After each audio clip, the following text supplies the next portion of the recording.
북한 문제와 한반도 외교 안보 뉴스를 심층 분석하는 한반도 리뷰 시간입니다. 한국국방연구원 안보전략센터 책임연구위원이신 이호령 박사 나오셨습니다. 안녕하십니까? 네, 우리 대북 정책의 침묵을 이어가던 북한이 드디어 입장을 냈습니다. 정동영 통일부 장관이 대북 무인기 사건에 대해서 이제 언급을 하니까 김여정 부부장이 비교적 상식적인 행동이자 다행이다라고 밝혔는데요. 정동영 장관이 구체적으로 어떤 언급을 한 건가요? 보면은 이제 김여정 담화문이 2월 13일 날 나왔고, 예. 그럼 정동영 장관의 그 발언이 2월 11일 날 1500회 민족의 화해와 일치를 위한 미사에서 축사를 하는 과정에서 대북 정책과 관련된 주요 키 포인트를 세 가지를 언급을 하셨어요. 네. 그중에 이제 첫 번째가 무인기 사건과 관련돼서 어떻게 보면 이제 첫 번째로 우리 그 정부의 장관이 직접적으로 유감을 이제 표명을 한 거죠. 예. 그리고 이제 두 번째로는 개성공단 폐쇄 관련돼서 이제 벌써 10주년이 됐다. 그래서 그 비판적인 내용. 그다음에 세 번째로는 남북 관계의 그런 회복과 평화 공존이라는 부분을 이제 강조를 한 거죠. 그 내용에 대해서 김여정이 3일 뒤에 발언을 한 부분이라고 볼 수가 있겠죠. 네, 이번에 김여정 부부장이 유감 표명으로 대충 넘어갈 게 아니라 재발 방지에 주의를 기울여라 이렇게 촉구하기도 했고, 또 북한의 주권을 침해하는 도발 사건이 재발할 경우 반드시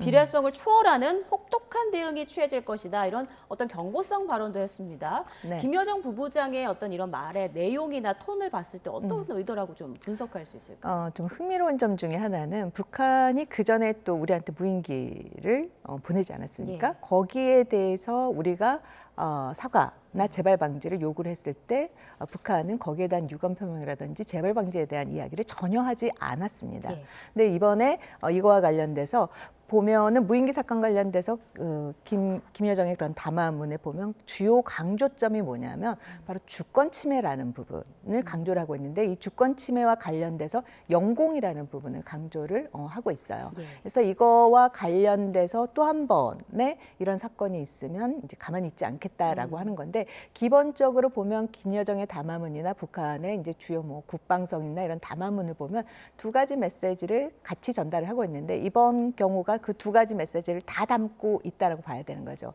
하나는 위기관리와 관련된 그 부분으로서 첫 번째로 그 유감 표명한 거에 대해서 어떻게 보면은 오케이 하는 그런 반응과 동시에 이후에 이런 상황이 발생할 경우에 이제 그 억지 북한이 거기에 대한 대응을 하겠다라고 하면 이후 사태에 대비한 북한의 행동에 대한 정당성을 부여를 하는 것과 동시에 예. 또 하나의 메시지는 이 부분과 관련돼서 위기 관리의 노력이 상호 간에 또 필요하다라는 그런 부분도 좀 담겨져 있지 않나라는 생각이 듭니다. 네, 두 가지 메시지가 다 함께 담겨 있다는 말씀이신데, 이와 관련해서 청와대는 평화를 해치는 행동을 삼가야 하고 남북의 상호 소통을 통해서 신뢰를 회복해야 한다, 이런 취지의 입장을 밝혔고, 통일부도 재발 방지 대책을 마련해서 즉시 시행할 것이다, 이렇게 네. 말을 했습니다. 재발 방지 대책이라면 9.19 네. 군사 합의 복원 가능성도 있을까요? 일단 뭐 지금 현재 정부가 들어왔을 때부터 이제 강조했던 것 중에 하나가 남북 관계 개선과 관련돼서 이제 9.19를 복원을 하는 것도 하나의 정책으로 제시를 했었던 거죠. 예. 근데 보면 9.19 그 군사 합의라는 것이 2018년에 4.27 판문점 선언에 기반한 부속 합의서가 9.19 군사합의예요. 예. 그러면 4.27 판문점 선언의 워딩이 뭐냐면 한반도의 평화와 번영과 통일을 위한 선언문이거든요. 근데 지금 김정은 체제에서는 뭘 강조하고 있냐면 적대적 두 개 국가와 통일을 지우는 정책을 취하고 있다라는 거죠. 그럼 9.19 군사합의라는 것은 9.19 군사합의 선언을 만들기 위한 조치가 결국에는 한반도의 평화, 번영 그리고 통일을 위한 그러한 정책을 추진해 나가기 위한 신뢰 구축 조치로서의 9.19 군사합의를 시작을 했었는데, 이 부분이 이제 보면 이제 파기를 북한이 선언을 한 상황에서, 그리고 거기에 지금 또 통일 지우기까지 하고 있는 상황에서 북한이 과연 우리가 9.19 군사 합의를 복원을 이야기를 했을 때 이정과 또 김정은이 2023년부터 계속해서 주장을 하고 있는 적대적 두 개 국가와 통일 지우기 하고 있는 이런 정책 하에서의 이 9.19 군사합의 복원이라는 것을 북한이 받아들일 것인가에 대한 의문이 문제 제기가 필요하다라는 거죠. 그래서 예. 다른 형식의 어떻게 보면은 그런 신뢰 구축 조치라든지 위기 관리 조치가 돼야 되는 거지. 9.19 군사 합의를 기존에 해왔던 거를 다시 복원시키는 거는 북한이 받아들이기에는 굉장히 어려운 카드가 될 수 있겠다라는 생각이 듭니다. 네, 그리고 또 하나 흥미로운 소식이 들려왔습니다. 우리 국정원이 김정은 위원장의 딸 주애에 대한 새로운 평가를 내놨는데, 그러니까 후계 수업을 넘어서 후계 내정 단계에 들어갔다라고 네, 네. 말을 했어요. 네. 우선 어떤 근거를 바탕으로 이런 평가를 내린 건가요?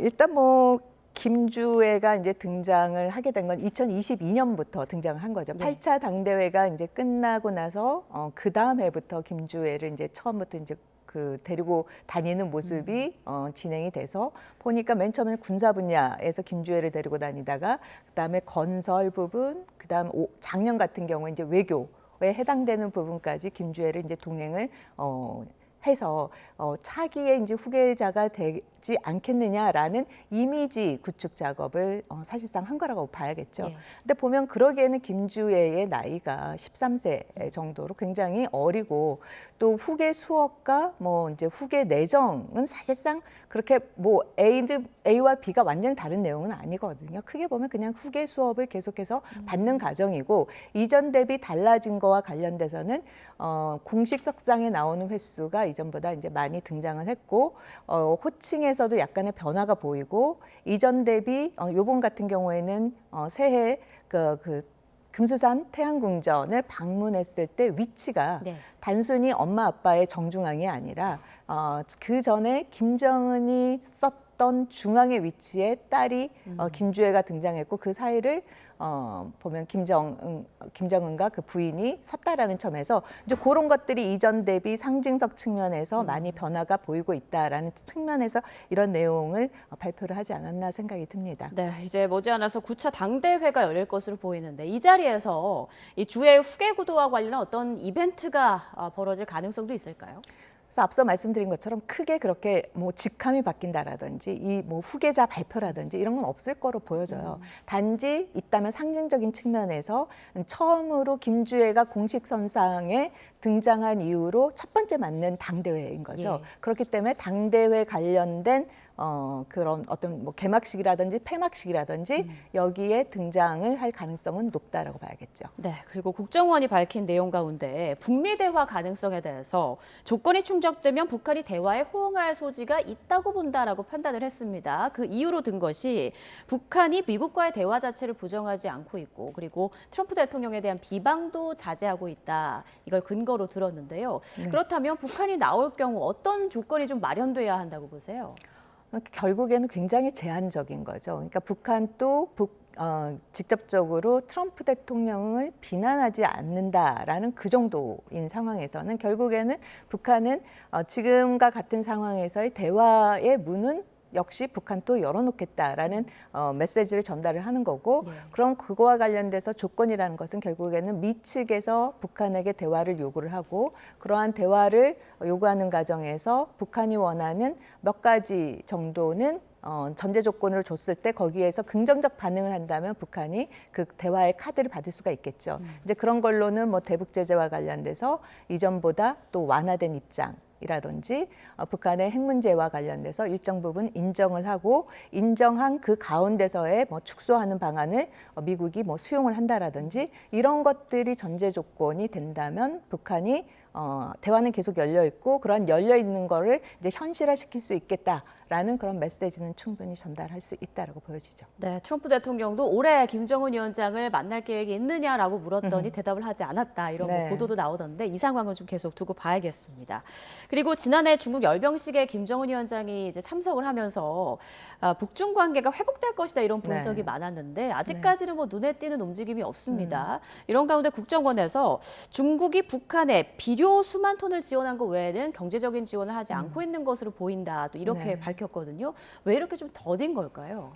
일단 러시아 변수가 큰 거죠. 지금 보면 우크라이나 전쟁 이후에 북러 간의 밀착이 굉장히 크고 그동안에 중국이 해주지 못했던 거를 플러스 알파만큼 러시아가 경제뿐만 아니라 군사, 과학, 뭐 여러 가지 영역에서의 많은 북한과의 교류 협력을 하고 지원을 하고 있는 상황이기 때문에 굳이 북한 입장에서는 중국과의 관계 개선을 빠르게 전개해 나갈 필요는 없겠다라는 계산이 있었을 거고요. 또 중국 입장에서는 기본적으로 어떻게 보면 전 세계의 주요 미국을 견주할 수 있는 강대 국가인데 나름 규범을 지키면서의 강대국의 위치를 점하겠다라는 생각이 있기 때문에 예. 대북 제재를 뭐 어떻게 보면 우회한다라든지 그런 거를 가면서까지 북한을 지원하기에는 중국도 굉장히 부담스럽다라는 그런 계산의 결과라고 볼 수가 있겠죠. 그렇군요.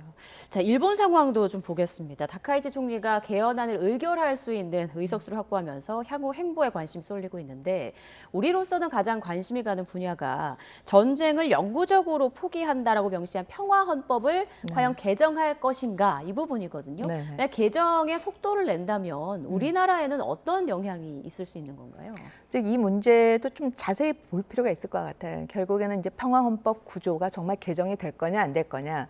일단 3분의 2를 발의할 수 있는 구성원은 된 거죠. 참의원이나 중의원은 구성이 되어 있는데 이것이 실제로 국민투표로 가서 과반수가 돼야 헌법이 개정이 되는 거죠. 예. 그렇기 때문에 속도를 내는 거와 실제로 개정이 된다라는 건 좀 별개의 문제로 우리가 간주를 할 필요가 있다는 생각이 들고 그러한 가운데서 우리가 반드시 일본과 협력을 해야 되고 또 일본으로부터 협력에 장애가 되는 레드라인 부분은 계속해서 지속적인 우리가 관계가 있으니까 그런 과정을 통해서 일본에게도 충분히 인식시킬 필요는 있다고 생각이 듭니다. 네, 알겠습니다. 지금까지 외교 안보 상황과 관련해 한국국방연구원 안보전략센터 책임연구원이신 이호령 박사와 짚어봤습니다. 고맙습니다. 네.